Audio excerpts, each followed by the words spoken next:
No, your eyes are not deceiving you, my beautiful bookish friends. We are finally back filming in front of a bookshelf because I have two of my bookshelves done. I have a new one coming on Monday, and I'm almost finished with redoing my other bookcase. I am so excited to be sitting here filming a TBR in full glam, not at 8 o'clock in the morning, but in front of a bookcase.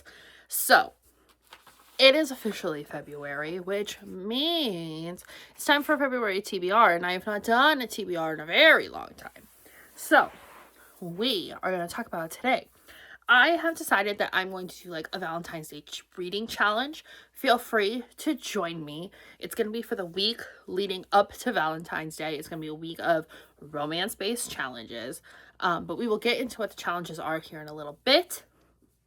First, I want to talk about the 3 books I have on my list that are not romance related. Or 2 of them are, but like they're romantasies, but they're not part of my challenge, okay? So, first book, and the one that I am starting today, is Let's Split Up. This is a YA/new adult horror that is basically pitched as Scooby-Doo meets Scream. 2 things that I hold near and dear to my heart. I am very excited to try this. It's the town's it couple are found brutally murdered, and it's set back in 2001. So Y2K, spooky, slasher vibes. There's a girl named Buffy. So, I mean, I think it's going to be really good and really fun. And a mystery that hopefully I will really enjoy. I had read a lot of romance last year. Well, I didn't read as much as I liked last year, and when I did, I was reading romance, which is fine. It's my favorite genre, clearly.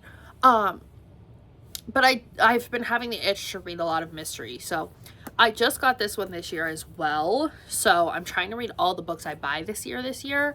So this is going to be my first book of February. So very much the antithesis of Valentine's Day, but I think that will keep me from getting burnt out during my reading challenge. And look at the fun sprayed edges. Super cute. Next book I actually have to reach for because it is right here. I'm doing this one on audio because it's such a chunker, but it is The Crown of Gilded Bones. I am in the middle of my reread of From Blood and Ash, and I recently heard, and I don't think it's a rumor, I think it's true, that the most recent book in this series, because it's far more than these 4 books like I initially thought it was. It's like, what, are we up to like 6 books now and a companion series? The newest book takes place in modern day New York City. Like, what? How? I don't even want to know how. You know why? Because it's some convoluted BS. I'm not excited about it. So I think once I finish The War of Two Queens, that's just where I'm the story's ending there for me. But I'm in the middle of this reread of this initially trilogy that I loved so much the first time I read it, that I really want to read this and like continue to live in that world and not modern day New York. And I am going to commit to Quicksilver. This is also part of the reason why I'm doing my Valentine's Day reading challenge the week of Valentine's Day, so I can try and read this the first week of February. And maybe if I have to like take a break, jump into the reading challenge and then come back to it. I have read the first chapter, but this is dense. This is 610 pages. It's gonna take me a minute. Even if I get sucked into the world, it's gonna take me a minute. So I've just started it. I have only heard good things about it. I don't really know a lot about it, honestly, even from the blurb. The only thing I know is people are like obsessed with Kingfisher. So I'm interested to see if I get the same vibes that I did from Blood and Ash with this, see if I love it, see if I hate it. But yeah, we'll just kind of go from there with it. But for now, this is on the TBR and I am going to finish it this month. So for the Valentine's Day reading challenge, if you guys want to play along, there are 5 books you have to choose. And you can double dip. I'm choosing not to because I'm trying to read 10 books in February. I read 6 in January. I would like to read 10 a month. So we'll see how that goes, but I want to try and read 10 in February. So the first one is it has to be part of a romance series. And I know what I'm going to pick. Let me grab it. My pick for romance series is going to be Crazy Stupid Bromance because I have not finished the Romance Book Club series. Technically, they're interconnected standalones, but I call that a series. So I haven't read this one yet. And if I remember correctly, this is all about one of the hockey players who... oh no, wait. I think I lied.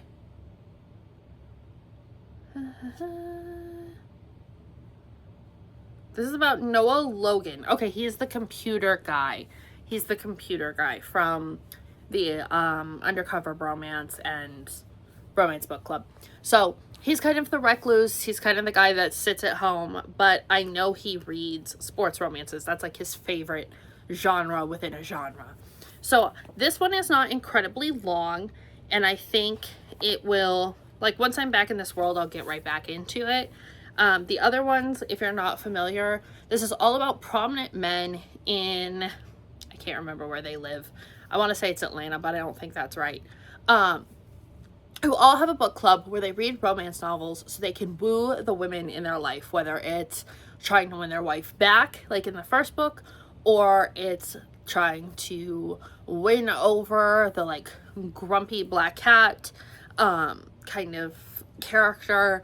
So this one seems like this is the cat cafe owner. Okay, so it's her and the hacker.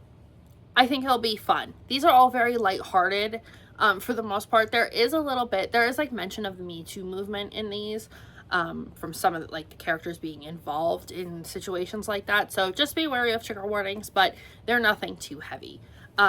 So yeah, Crazy Stupid Bromance is going to be my one for romance series.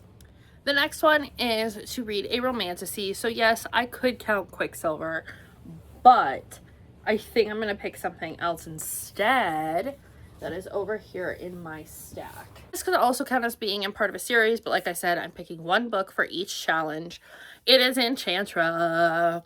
I have been waiting to get back into this world. I loved Phantasma last year.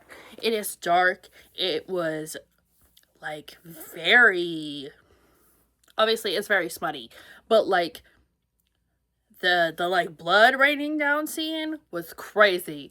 So I'm interested to see what Kaylee Smith has cooked up for this one, because this is from the point of view of the sister, and I think she's playing in another game. Not just like Phantasma, but from her point of view. It's a whole different thing. And the main character's name is Rowan, which has to be like the most popular male love interest name in the world right now. Like, it's a great name, don't get me wrong. I love the name Rowan, but like, my God.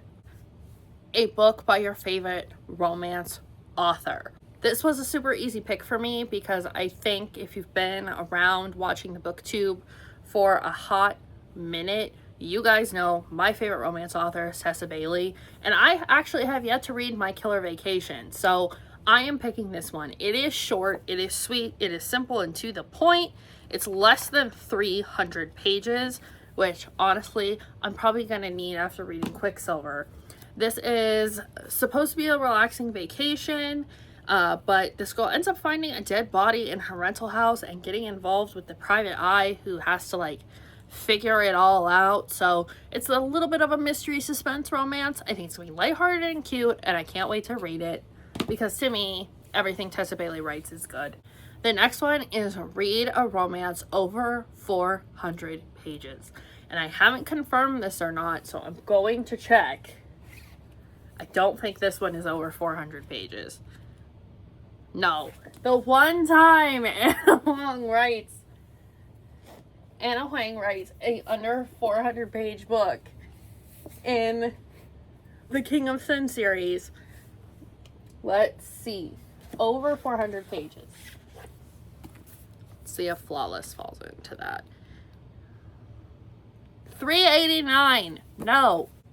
Let's try this. Let's try You with a View. This is a little bit of a chunkier one. No. Ain't cute. Oh, I might be in luck. Yes. Okay, so it's gonna be a not so meet cute. I think this is a billionaire romance. It's a Kane Brothers series. I've never read anything by Megan Quinn. I know she's pretty popular, so we'll give that one a shot because I literally have no other options, but that's fine. That's the whole point of this reading challenge, is to pick up books that maybe I would have overlooked if I was just picking random and what I'm in the mood for. So the last one for the challenge, and I already have my book picked out for this one, is pick out a romance that has come out within the last 365 days. So whenever you start the challenge, 365 days from then, and I'm going to be reading Soul Searching because I love Lila Sage, and I finished the Rebel Blue Ranch, finished that series, blew through that so fast. So I'm ready to start her new one, and it's still a ranch in Wyoming and out west. But I think this one's a little darker and a little more serious. From the blurb, it seems like it's going to be similar to that movie with Julianne Hough, where she's like running away from her abusive ex-husband, and I can't think of the name. But it sounds like that. So we're going to give this one a go.